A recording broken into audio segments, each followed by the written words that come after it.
ശ്രീ അന്നപൂർണേശ്വരി ക്ഷേത്രം, അതുപോലെ പഴയന്നൂർ ഭഗവതി ക്ഷേത്രം, കോഴിയമ്പലം എന്ന പേരിലൊക്കെ കേരളത്തിൽ അറിയപ്പെടുന്ന ഒരേ ഒരു ക്ഷേത്രമാണ് തൃശ്ശൂർ ജില്ലയിലുള്ള പഴയന്നൂർ എന്ന അതിമനോഹരമായ ഒരു കൊച്ചു ഗ്രാമത്തിൽ സ്ഥിതി ചെയ്യുന്ന ശ്രീ പഴയന്നൂർ ഭഗവതി ക്ഷേത്രം.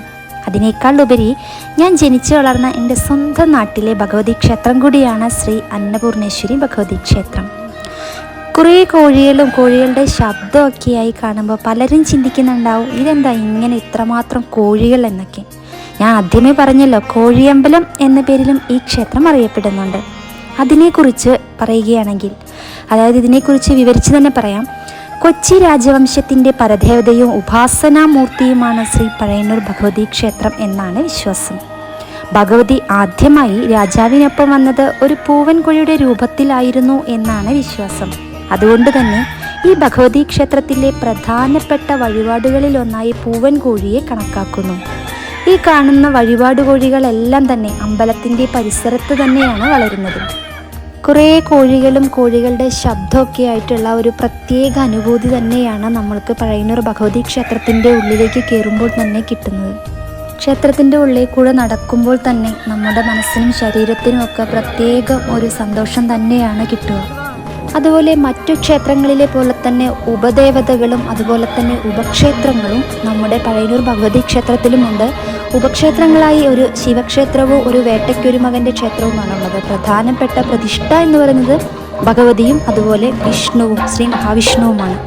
ഉപദേവതകളായി ശിവൻ, ഗണപതി, ശാസ്താവ്, നാഗദൈവങ്ങൾ എന്നീ പ്രതിഷ്ഠകളും ഉണ്ട്. രാവിലെയുള്ള പള്ളിപ്പുറത്തപ്പൻ്റെ എഴുന്നള്ളിപ്പും അതുപോലെ തന്നെ ശിവേലിയുമാണിത്.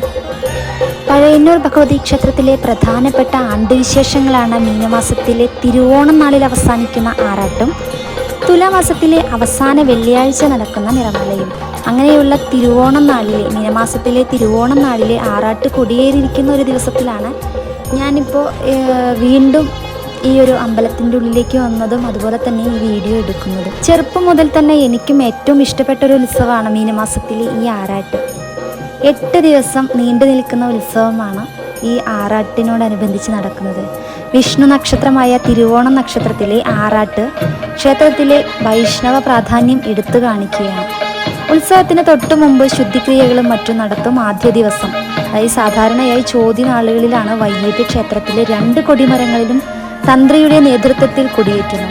തുടർന്നുള്ള 8 ദിവസം പഴയന്നൂർ അമ്മയുടെ തട്ടകം മൊത്തം ഉത്സവ ലഹരിയിൽ ആണ്ടുപോകും. അതുപോലെ നിരവധി പ്രത്യേക പൂജകളും കലാപരിപാടികളും ഒക്കെ ക്ഷേത്രത്തിൽ ഉണ്ടാവാറുണ്ട്. ഉത്സവ നാളുകളിൽ പഞ്ചവാദ്യത്തിൻ്റെയും ചെണ്ടമേളത്തിൻ്റെയും അകമ്പടിയോടുള്ള എഴുന്നള്ളിപ്പുകൾ പ്രധാനമാണ്.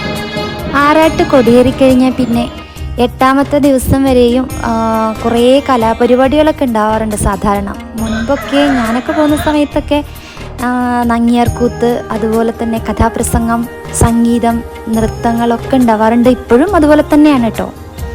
പിന്നെ പഴയന്നൂർ അമ്പലത്തിൻ്റെ എടുത്തു പറയാവുന്ന വളരെ മനോഹരമായ, തൊട്ടടുത്ത് തന്നെ അമ്പലത്തിനോട് ചേർന്ന് തന്നെയുള്ള ഈ കുളത്തിലെ മീനുകൾ, ഇതൊക്കെ കാണാൻ നല്ല ഭംഗിയാണ്. എന്തോ ഒരു നല്ല സുഖമാണ് കേട്ടോ, അല്ലെങ്കിൽ നല്ലൊരു അനുഭൂതിയാണ് കേട്ടോ നമ്മുടെ ഈ പഴയന്നൂർ ഭഗവതി ക്ഷേത്രത്തിലേക്ക് വരുന്നതും അമ്പല പരിസരത്തിലൊക്കെ ഇങ്ങനെ നടക്കുന്നതും. ഇതൊക്കെ നമുക്ക് പറഞ്ഞറിയിക്കാൻ പറ്റില്ല, അത്രയ്ക്കും മനസ്സിനും ശരീരത്തിനും ഒക്കെ സന്തോഷം തരുന്ന ഒരു അനുഭൂതി തന്നെയാണ് ഉണ്ടാവാറുള്ളത്. ക്ഷേത്രത്തിൻ്റെ ഉള്ളിൽ തന്നെ ഇഷ്ടംപോലെ കോഴികൾ, ഇങ്ങനത്തെ പൂവൻ കോഴികളും അവരുടെ കലവില ഈ ശബ്ദവും, പിന്നെ നമ്മൾ നടക്കുന്നതിൻ്റെ ഇടയ്ക്കൊക്കെ ആയിരിക്കും അങ്ങോട്ടും ഇങ്ങോട്ടും ഓടിക്കൊണ്ടിരിക്കുക. അപ്പോൾ ഇതൊക്കെ കാണുമ്പോൾ തന്നെ നല്ല രസമാണ്, ഒരു മനസ്സിന് നല്ലൊരു സന്തോഷവും ഇതൊക്കെ കിട്ടും. ഇനി നമ്മുടെ പഴയന്നൂർ ഭഗവതി ക്ഷേത്രത്തിലെ മുഖ്യ പ്രതിഷ്ഠകളിലൊന്നായ മഹാവിഷ്ണുവാണ് പള്ളിപ്പുറത്തപ്പനായി കുടികൊള്ളുന്നത്. അതുപോലെ തന്നെ കിഴക്കോട്ട് ദർശനമായാണ് പള്ളിപ്പുറത്തപ്പൻ്റെ പ്രതിഷ്ഠ. തൃക്കൈകളിൽ ശംഖുചക്ര ഗദാപത്മങ്ങൾ ധരിച്ച ചതുർബാഹു വിഷ്ണു ആണെങ്കിലും ശ്രീകൃഷ്ണനായാണ് പള്ളിപ്പുറത്തപ്പൻ്റെ സങ്കല്പം. അതുപോലെ തന്നെ നമ്മുടെ പഴയന്നൂർ ഭഗവതി ക്ഷേത്രത്തിലെ ഉപക്ഷേത്രമാണ് ശിവക്ഷേത്രം. പിന്നെ മാത്രമല്ല, ഉപപ്രതിഷ്ഠ നാഗദൈവങ്ങളും അടുത്തു തന്നെ ഉണ്ട്. നാഗദൈവങ്ങളും നമ്മുടെ ഇവിടെ പ്രധാനപ്പെട്ടിട്ടുള്ള ഉപപ്രതിഷ്ഠകളിൽ ഒന്ന് തന്നെയാണ്. അപ്പോൾ എൻ്റെ സ്വന്തം നാട്ടിലുള്ള പഴയന്നൂർ ഭഗവതി ക്ഷേത്രം അല്ലെങ്കിൽ കോഴിയമ്പലം എന്നൊക്കെ അറിയപ്പെടുന്ന ഈ ശ്രീ പഴയന്നൂർ ഭഗവതി അന്നപൂർണേശ്വരി ക്ഷേത്രത്തിനെ കുറിച്ചുള്ള വീഡിയോയും ഈ അമ്പല പരിസരവും അതുപോലെ തന്നെ ഇവിടുത്തെ വഴിപാടായിട്ടുള്ള പൂവൻ കോഴികളും ഇതൊക്കെ ഇഷ്ടമായെങ്കിൽ തീർച്ചയായും ഈ വീഡിയോ ഒന്ന് ലൈക്ക് ചെയ്യുക. അതുപോലെ തന്നെ ഈ ചാനൽ ഒന്ന് സബ്സ്ക്രൈബ് ചെയ്യുക. താങ്ക്